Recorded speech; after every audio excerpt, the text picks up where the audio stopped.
Welcome to Self-Worth Club, the podcast that empowers you to believe in yourself and your work. Whether you're an aspiring entrepreneur, creative, or simply looking to cultivate greater self-worth, Self-Worth Club is for you. Join us each week as we empower you to believe in yourself and unlock your full potential.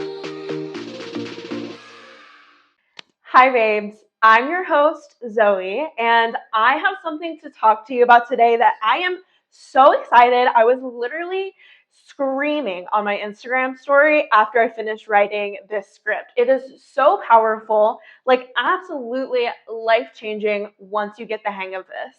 So this teaching comes from a book called The Power of Now by Eckhart Tolle. Highly recommend that you grab a copy of this book.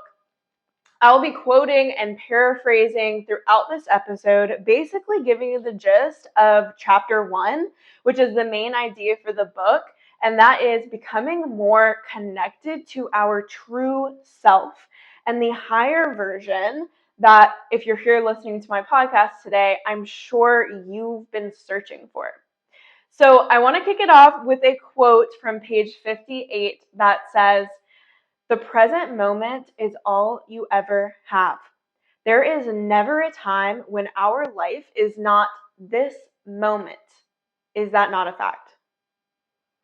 Like, it's actually so crazy to think about that quote. Stop and think about it for a second. Like, we all tend to get very caught up in replaying the past, worrying about what we could have said, should have said, could have done, and also worrying about the future and even just planning for it. Like, that is most of the time, that's what we're doing. We're either looking back or we're looking forward. Rarely are we ever right here in this moment. And that little voice inside your head, your little inner critic, just takes over and really doesn't shut up. Am I right? Like, it's constantly going. And take this moment right now. Even the last minute that you have been listening to this podcast, can you truly say that you've been present? Just focusing on my words and what I have to teach you today? Or is your mind wandering? Have you been thinking about your to-do list, replaying a conversation you had earlier today, hearing a siren from outside your house and wondering where it's heading? Maybe even getting mental images of all of the what-if scenarios in your head. Our mind truly has a mind of its own. So from page 16, Tolle says, "The mind is a superb instrument if used rightly. Used wrongly, however, it becomes very destructive." And to put it more accurately, it is not so much that you use your mind wrongly, you usually don't use it at all. It uses you. You believe that you are your mind, and this is the delusion. The instrument has taken you over. End quote. And this question that he asks next is, I want you to think about it. Can you be free of your mind whenever you want to? Have you found the off button? And your answer might be something like, you mean stop thinking altogether? Like, no, of course not. I can't do that except maybe for a minute or two, a moment or two. Well, then your mind is using you. You are unconsciously identified with it. So you don't even know that you're its slave. And as Tolle puts it, it's almost as if you were possessed without knowing it. And so you take the possessing entity to be yourself. You think that that is you, and it's not. The moment you realize that you are not your mind,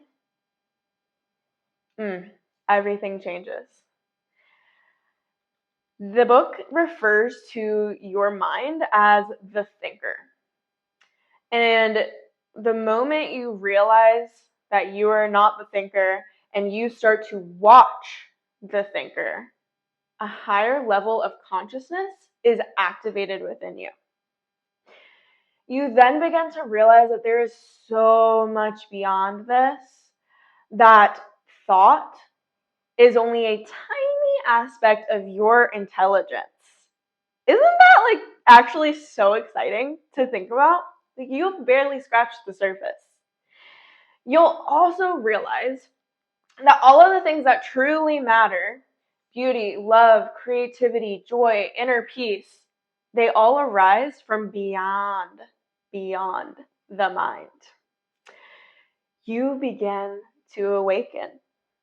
And y'all, I'm telling you, my awareness of that little voice inside my head and the ability to start controlling it started a couple years ago after I read this book for the very first time. And going back through the highlighted bits to write this episode script for you, my mind was blown all over again. And I know I'm 100% going to be rereading it starting tonight. You gotta get it. The problem with our mind, the problem here that I want to talk about, is that it can so easily take us over and take us out of the present moment.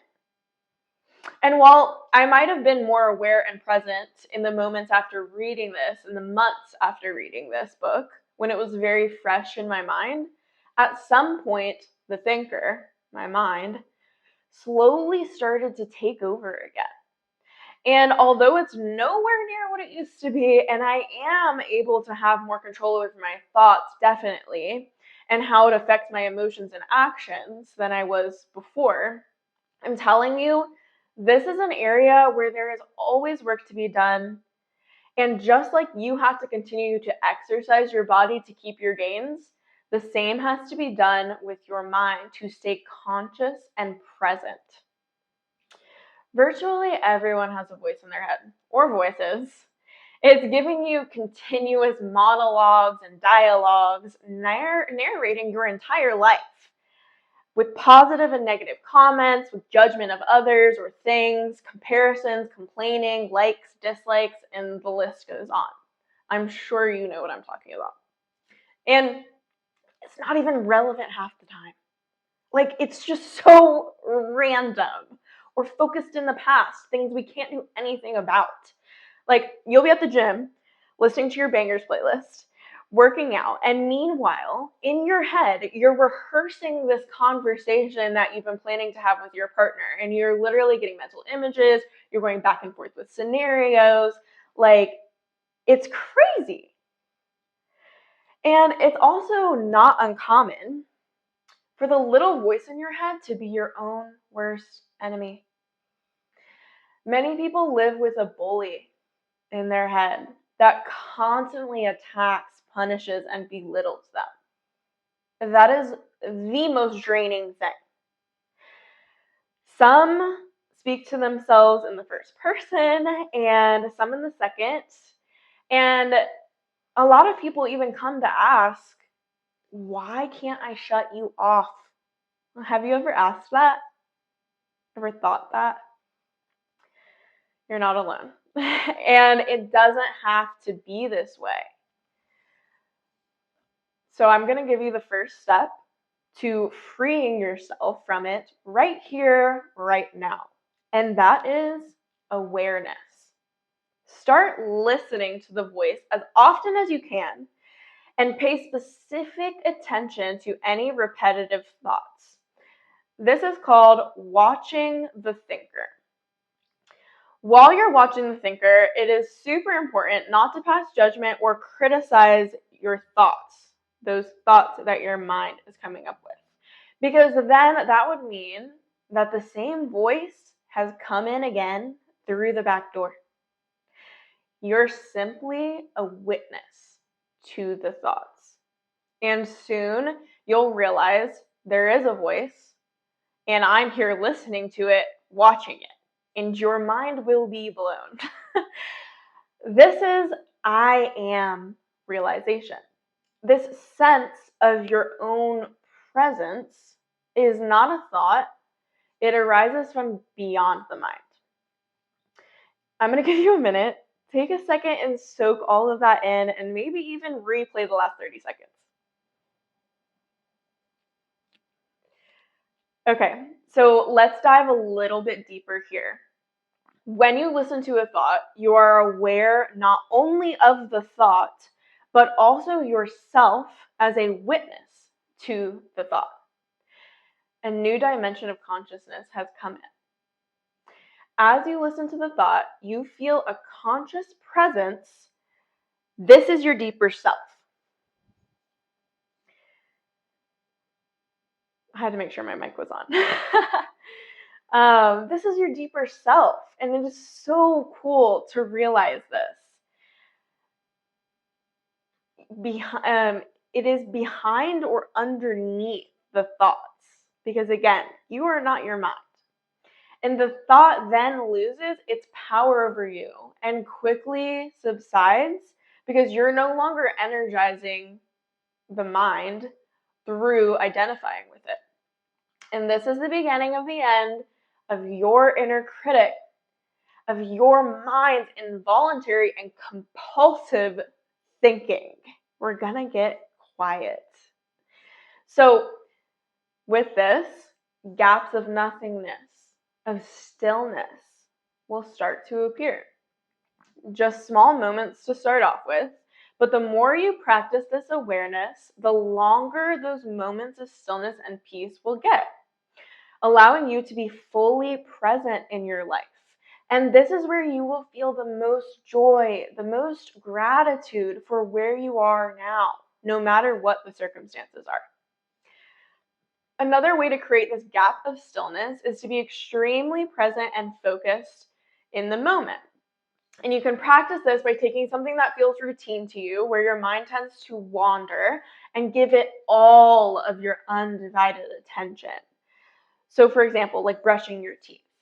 Instead of zoning out like we tend to do, going deep into our thoughts and letting our mind run through everything we need to do that day, worry about the time, the meeting that you have later, the fact that you didn't sleep well last night, you're going to instead focus on every little detail involved in the process of brushing your teeth and in what all of your senses are experiencing throughout that process.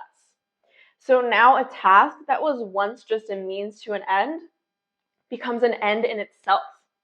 Very, very cool.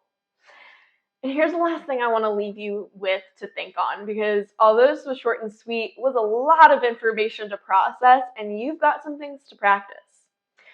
When it comes to our minds, we have to be a net, not a scoop. I'm going to say that again. When it comes to our minds, we have to be a net, not a scoop. Filtering through our thoughts and choosing what we keep, not just taking it all in and letting it control us. This is super important because that little voice inside your head, it belongs to your conditioned mind. And it is the result of all of your past history as well as the collective mindset that you inherited growing up. So essentially, you're seeing and judging the present moment through the eyes of the past. So you aren't open-minded. You have a distorted view of what's happening. And it is our job to take control, to take responsibility, and to take action that will lead us to the versions of ourselves that we want to be. Whatever happened in your past, leave it there. You have a responsibility and the option to change now. Don't let that define you, and sure as hell don't use it as an excuse. We need to create the life that we dream of having, while truly appreciating what we have now and finding joy here in this moment, because it really is about the journey, not about the destination. You're always going to have somewhere you want to get to. What is life if you're not enjoying the process of that? If you're not enjoying the thousands of other days because you're just focused on that one out in the future? And that's a wrap. I love this topic, and I hope you did too. If you got anything helpful from listening to today's episode, please do me the biggest favor and review my podcast wherever you're listening.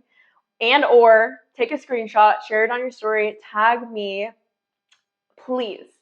I started this because I want to give value to people and increase my impact. And you play a huge role in getting other people to find this podcast so I can impact them too.